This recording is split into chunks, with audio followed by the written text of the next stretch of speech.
Olá, estudantes! Sejam muito bem-vindos a mais uma aula do nosso componente de Vida nos Extremos. Eu sou a professora Eveline Cruz e estarei com vocês aí em mais uma jornada, né? E nunca estou sozinha, vocês sabem que eu não gosto de solidão, eu sempre preciso aí da ajuda dos intérpretes de Libras, né, nessa minha comunicação com vocês. E hoje eu tenho a Carol e a Natália, né, para me auxiliar nessa comunicação. Obrigada, meninas! Bom, e vou aproveitar esse momento aí de apresentações, vou fazer aqui minha autodescrição. Né? Eu sou uma mulher branca, bem nível Gasparzinho mesmo, né? Tenho bochechas proeminentes, uso óculos, tá? Um óculos de armação fina, olhos e cabelos castanhos. Né? Hoje eu tô com uma blusa de lã marrom clara, bege, né? Sou péssima para definir cor, calça jeans preta e tênis, tá? Tô aqui no laboratório do Centro de Mídias com o balcão à minha frente. Vou aproveitar o embalo, vou convidar vocês aí para acessar lá, conhecer o nosso canal de educação antirracista, tá? Que tem a programação aí voltada para o tema e é muito interessante. Vale a pena ir lá e dar uma conferida. Joinha? Vamos ver qual é o tema da nossa aula de hoje? Nós estamos aí na reta final, na atividade número 5, acabando o componente, acabando o ano. Ou vamos fazer aí um resgate do diário de bordo, tá?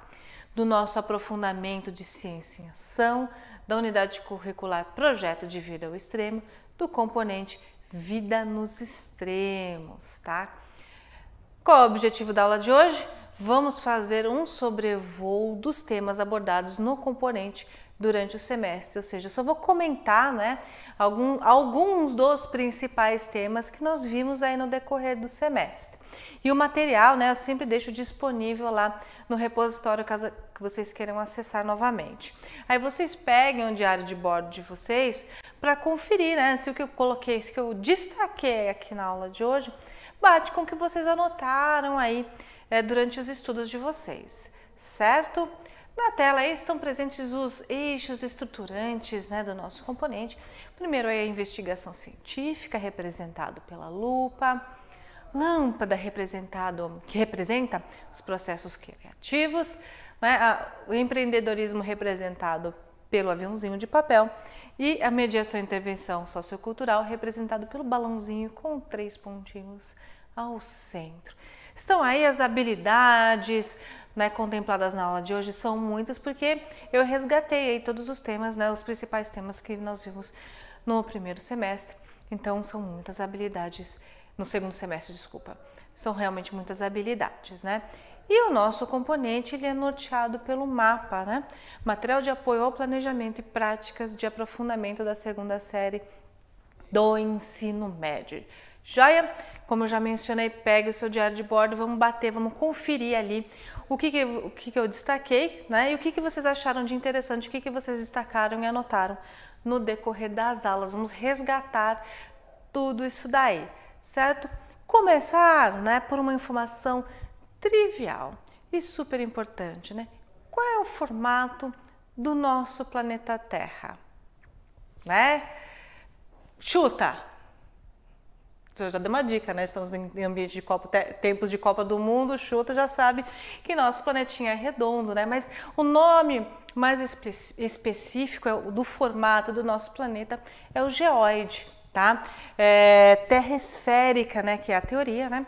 É um conceito de que a Terra é esférica, ou seja, possui um formato geóide. Lembra gel, né? Lembra de rocha? Então, é um formato de uma rocha ali levemente arredondada, foi proposto por filósofos indianos a princípio e gregos no século VI a.C. Olha só, né? Século VI antes de Cristo. Eles já especulavam, né? Já acreditavam aí grandes filósofos que nossa Terra era redondinha. Tanto que Aristóteles se baseou nele em seu tratado de meteorologia, publicado em 330 a.C. Sem falar em Copérnico, Galileu Galilei, tem muita história aí de séculos e séculos atrás que já estudos científicos já apontavam para a esfericidade do planeta Terra, né? Eu espero que não tenha restado nenhuma dúvida quanto a esse tema. Aí, a gente às vezes acompanha os noticiários, né? Como é que medem a intensidade dos terremotos? Através desse aparelhinho aí, o sismógrafo, que mede a intensidade das atividades sísmicas, ou seja, a intensidade dos abalos do solo, né? Durante os terremotos, tá? É um sismógrafo, parece um eletrocardiograma quando está realmente num momento aí de abalo sísmico, tem grande variação esses risquinhos aí. Correto? Comentei também durante as aulas, né, como ocorreu a formação do planeta Terra.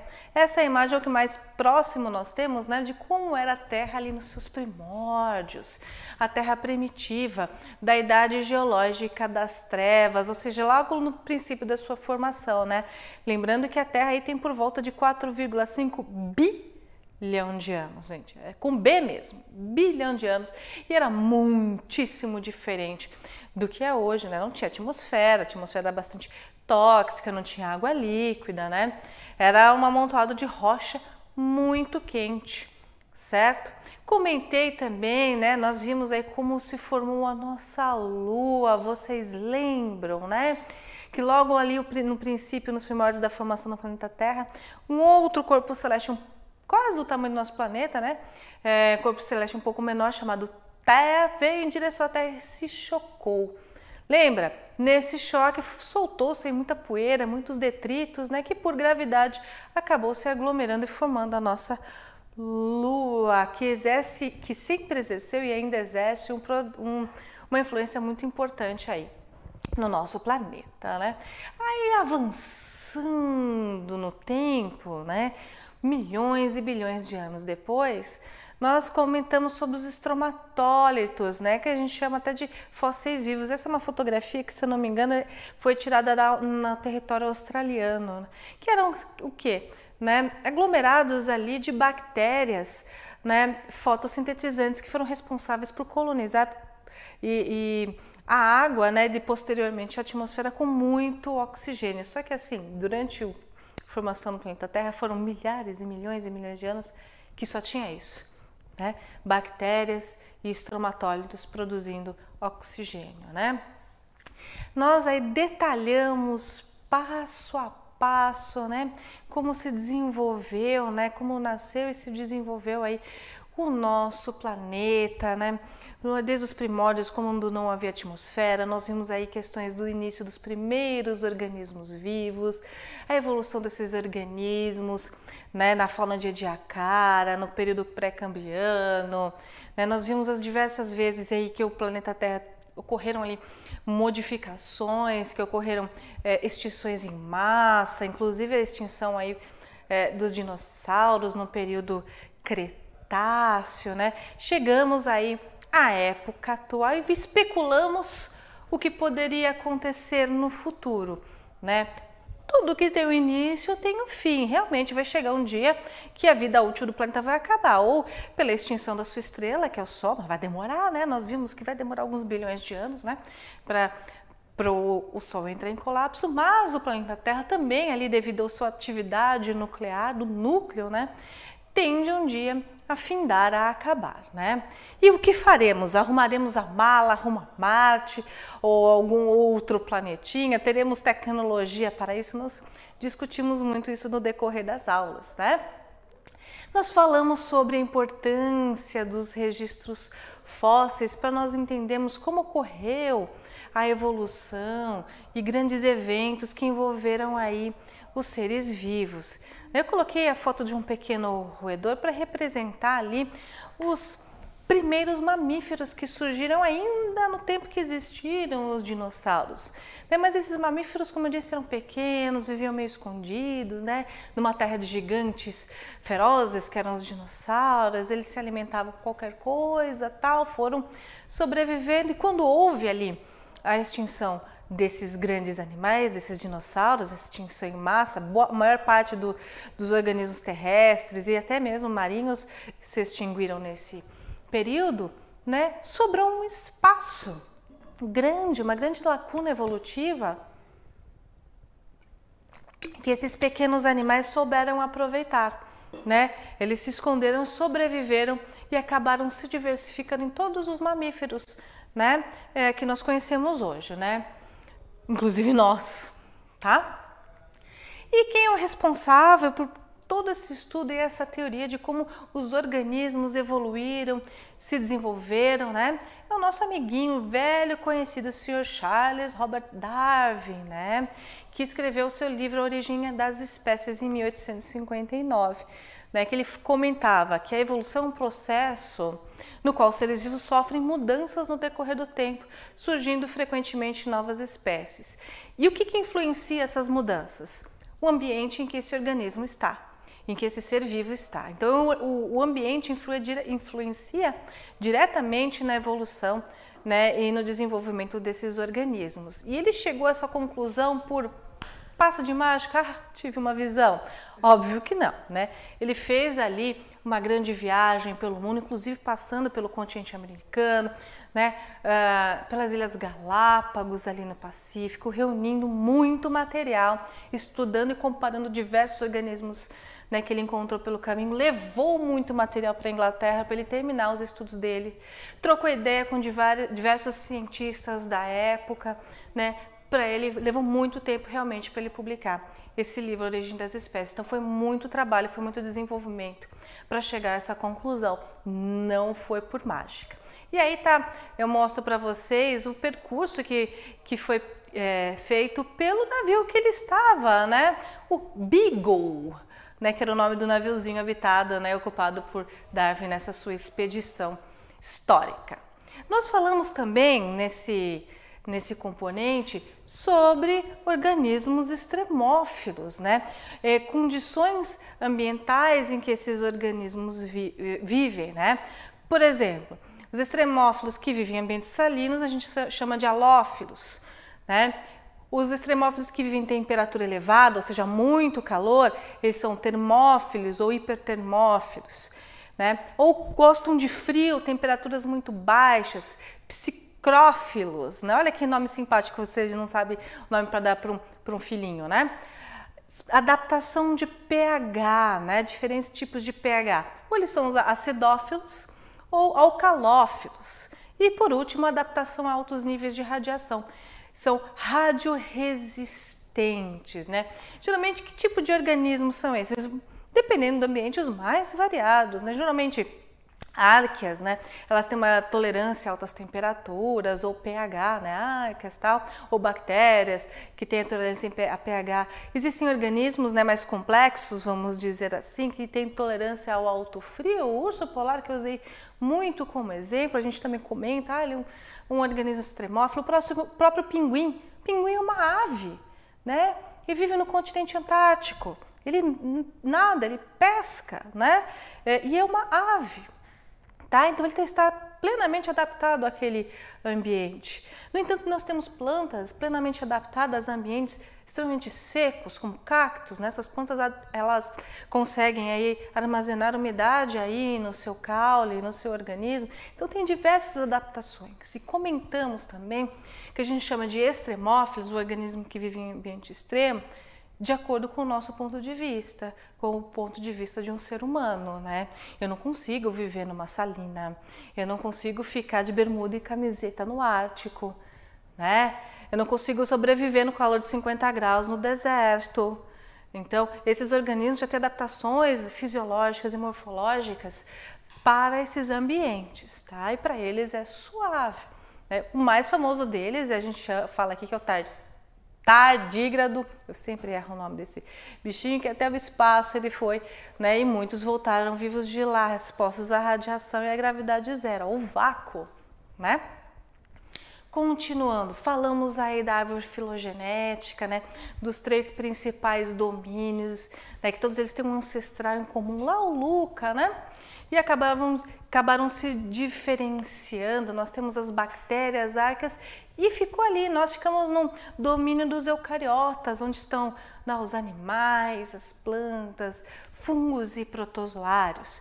E as arcas e bactérias ficaram aí em organismos aí, em domínios separados, né? Porque eles têm ali uma linha evolutiva um pouco diferente. ok? Tanto que a Arquea, em diversos aspectos, ela parece um eucariota. No entanto, ela também não possui um núcleo organizado, né? Não possui o material genético dentro de um núcleo, só os eucariotas possuem núcleo em suas células. Então, foram divididos, essa é a divisão mais recente aí na biologia. Joia? Aí, o furor das Árqueas, que é uma fonte hidrotermal, que eu tirei essa imagem lá do Parque Nacional de Yellowstone, famosíssimo mega vulcão, super vulcão que nós comentamos aqui. Ele tem diversas fontes e geysers, porque ali ele tem uma câmara magmática muito grande. Felizmente ele está lá quietinho, né?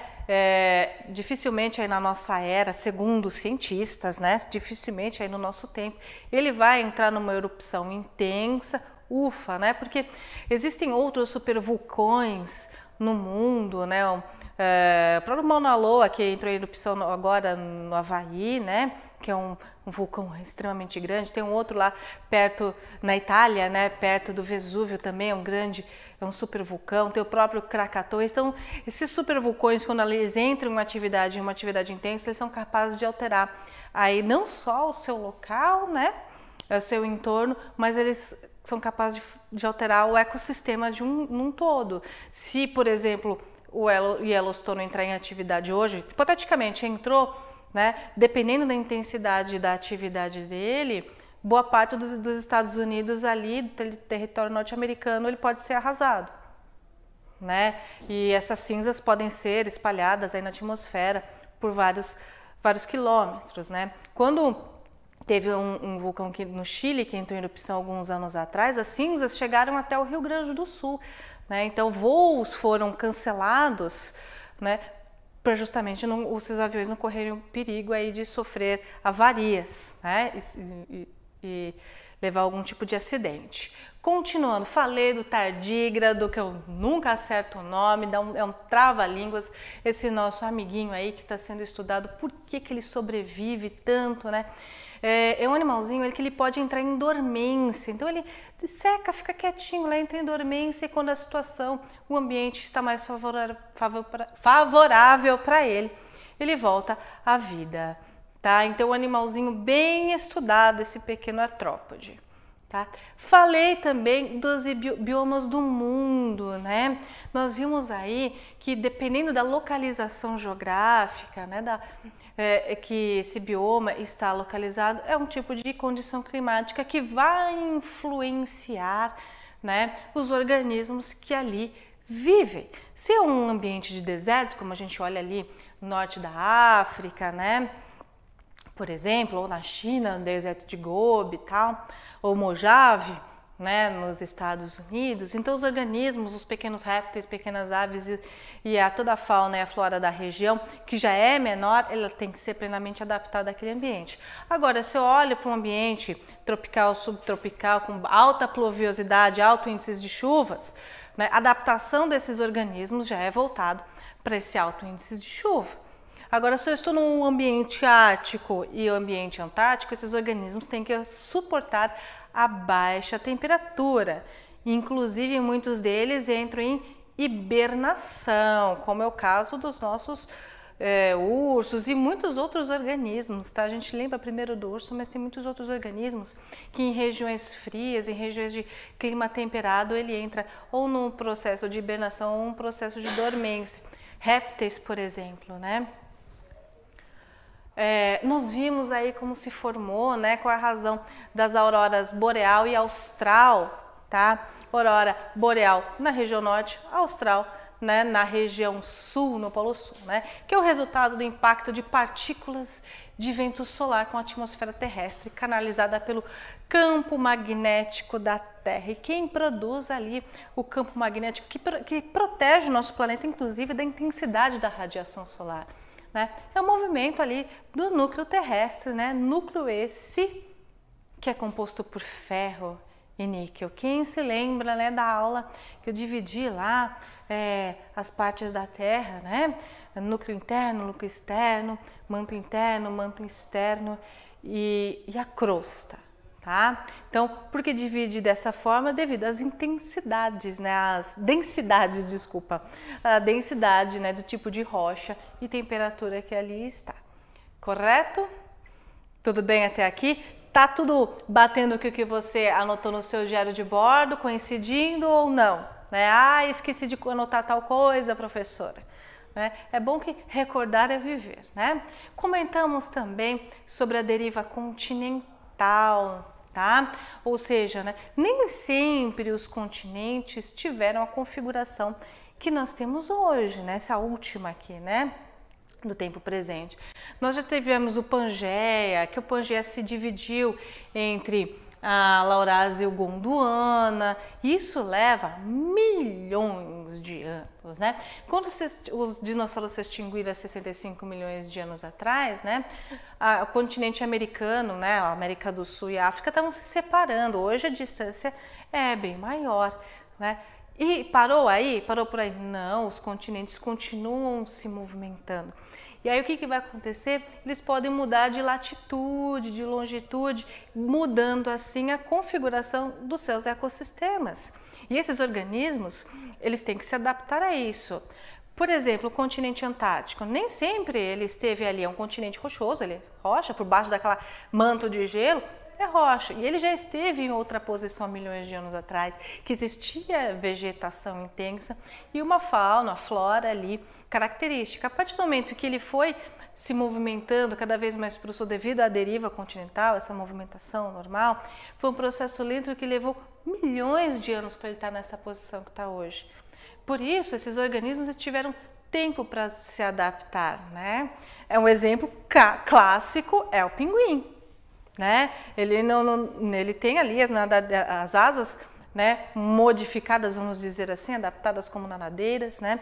As penas impermeabilizadas, as patinhas parecem pequenos remos, né? É um animalzinho que não voa, ele voa dentro d'água, ele é um exímio nadador, tanto que ele vai para o ambiente terrestre, né? Ele tem aquela dificuldade, né? Quem já não viu um pinguinzinho simpático em algum documentário ou no zoo, né? Então, esses organismos eles tiveram um tempo aí de se adaptar e evoluir a esse ambiente extremamente gelado. O que ocorre hoje, né, com a influência aí das atividades humanas, que a modificação devido às mudanças climáticas, a modificação desses ecossistemas tem sido rápido demais, não dando tempo desses organismos se adaptarem, de diversos organismos se adaptarem. Né, e muitos deles já se extinguiram. Continuando aí, eu mostrei aí a divisão certinha de todas as principais placas, né? Tem várias aí modificadas quebradinhas em placas menores, e a gente pode entender o que ocorre com o mundo só de olhar a divisão dessas placas ali. Se você olha a placa de Nazca e a placa sul-americana, a placa de Nazca está entrando debaixo da placa sul-americana, né? E soerguendo a placa sul-americana, dando origem ali ao Cordilheira dos Himalaias. É a mesma coisa que ocorre com a placa indiana de encontro com a placa euroasiática, né, dando origem ao Himalaia, né? O Cordilheira dos Andes na América do Sul e Cordilheira do Himalaia ali na Ásia. E esse movimento ocorre em outras partes do mundo, né? Então, algumas placas têm um movimento convergente, lembrando convergente, indo de encontro, né, uma com a outra, pressão, e divergente, essas placas estão se afastando, tá? Continuando, falamos ali de altos lugares com altitude elevada e outros lugares com profundezas, como fossas oceânicas. Então, a gente observa assim. Né? Quanto maior a altitude, ou seja, quanto mais alto eu vou, imagina o Monte Everest, né? As partículas de oxigênio ficam mais dispersas, então a pressão é menor e tem menos oxigênio disponível. Então, quanto mais o camarada vai escalando o Everest, tem menor a pressão atmosférica, mas também o ar é mais rarefeito, tem menos oferta de oxigênio. Em contrapartida, você lá na praia, tomando o seu bronze, né? A pressão atmosférica é maior. A superfície, né, ali o nível do mar. E só que assim, né, tem maior disponibilidade de oxigênio também.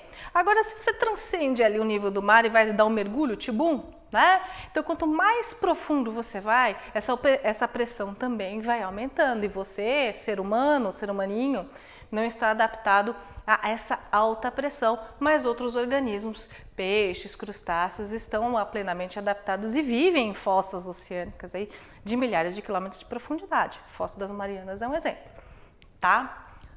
Joinha até aqui, respirou, fica aí. Estamos encerrando o nosso componente, fazendo um sobrevoo, né? Recordando algumas coisinhas que nós vimos. Nós falamos muito sobre a biosfera, gente, né? Dos organismos que habitam aí o nosso planeta. Falamos, né, da importância da atmosfera, da litosfera e da hidrosfera. Falamos exaustivamente, expliquei mais de uma vez, né, sobre a importância, né, e como esses elementos interagem entre si e suportam toda a vida no nosso planeta, certo? E aí nós entramos, vimos um pouco de ciclos biogeoquímicos, nós entramos numa questão de atividade antrópica, atividade humana, né? Como a gente modifica o nosso meio ambiente. A mineração é uma delas. E se não for feita com responsabilidade, né, o impacto é muito grande e pode gerar também acidentes graves, como ocorreu em Mariana e Brumadinho, exemplos que nós vimos aqui do nosso planeta. Então, quais são alguns impactos, né? Vocês podem ver ali uma figura que já foi colocada em sala de aula, inclusive, o antes e o depois a gente pode definir dessa forma. Mas quando uma mineração, uma mineradora, né, um ambiente de mineração é desativado, é possível reflorestar, né? É possível voltar a ser o que era antes? É complicado, né? A empresa responsável deve mitigar aquele impacto ambiental. Mas vamos lá. Aumento da turbidez e variação de qualidade da água, alteração de pH da água, contaminação de solo, de água por metais pesados. Lembrando que o acidente de Brumadinho e Mariana tornou aquele solo todo onde passou aquela lama infértil, né, contaminado. Redução do oxigênio dissolvido nos ecossistemas aquáticos, assoreamento de rios, lembra? Acúmulo de sedimento nos rios, poluição do ar, extinção de fauna e de flora locais. Infelizmente, né, a gente ainda precisa de produtos provenientes da mineração, né? Produtos que são utilizados tanto na produção de eletroeletrônicos como na construção civil. É uma área que gera emprego, gera renda, mas deve ser gerida de forma muito responsável a fim de minimizar esses impactos. E nós também temos responsabilidade nesse sentido, né? Se nós tivermos um consumo consciente, né? Um celular não é copinho descartável, você não precisa trocar todo ano, né? Roupa não é descartável, você tem um par de pés, você não precisa ter 80 pares de sapato, tá? Então, consciência nesse consumo, você vai estar ajudando aí a minimizar esses tipos de impacto. Comentamos sobre o acidente de Brumadinho, falamos sobre a mancha, né, da lama, vimos aí nesse mapa mostrando o caminho da lama, né, até o rio Paraupeba. Falamos em detalhes sobre as eras geológicas desde o início da formação do planeta Terra, do período pré-cambriano, cambriano, até o antropoceno, né? O antropoceno, lembra que eu falei por que isso chama antropoceno? Né? Porque tem esse nome justamente devido à nossa influência humana nos ecossistemas, tá? De modificação de toda a dinâmica dos ecossistemas, não de forma positiva, né? Nós causamos aí mudanças climáticas, desmatamento e perda da biodiversidade, tá? Como nós podemos minimizar impacto? Descarbonização da economia, ou seja, utilizar a preferência por combustíveis, né, sustentáveis, né, energia sustentável, renovável, evitar combustíveis e produtos de origem fóssil, economia circular, reuse, reaproveite, recicle, proteja o meio ambiente. Você não precisa jogar papel de bala no chão, existe lixo para isso, tá? Respeite os organismos e os seres vivos, né? Proteja os recursos hídricos, não desperdice água, não lave a calçada, água é para beber e para cozinhar. Tá? A gente falou sobre economia circular, falamos sobre esgotamento sanitário, né? O quanto isso influencia na questão da saúde pública, né? bioacumulação e biomagnificação, nós vimos a diferença aí, não descarte medicamento no vaso sanitário, dê a destinação correta para isso, senão a gente acaba, nós mesmos acabamos engolindo todo aquele medicamento que a gente jogou fora, né? Nós especulamos sobre encontrar vida em outro planeta, sobre o futuro da humanidade, nós falamos sobre muitas coisas aí, e eu vou deixar esse material disponível para vocês, como sempre, olharem lá no nosso repositório. Espero que vocês tenham gostado, aproveitado essas informações. Não fiquem só limitados nessa aula, pesquisem mais sobre esses temas, são de grande importância. Agradeço muito a atenção de todos. Foi um prazer realmente ministrar esse componente. Muito obrigado. Tchau, tchau, pessoal.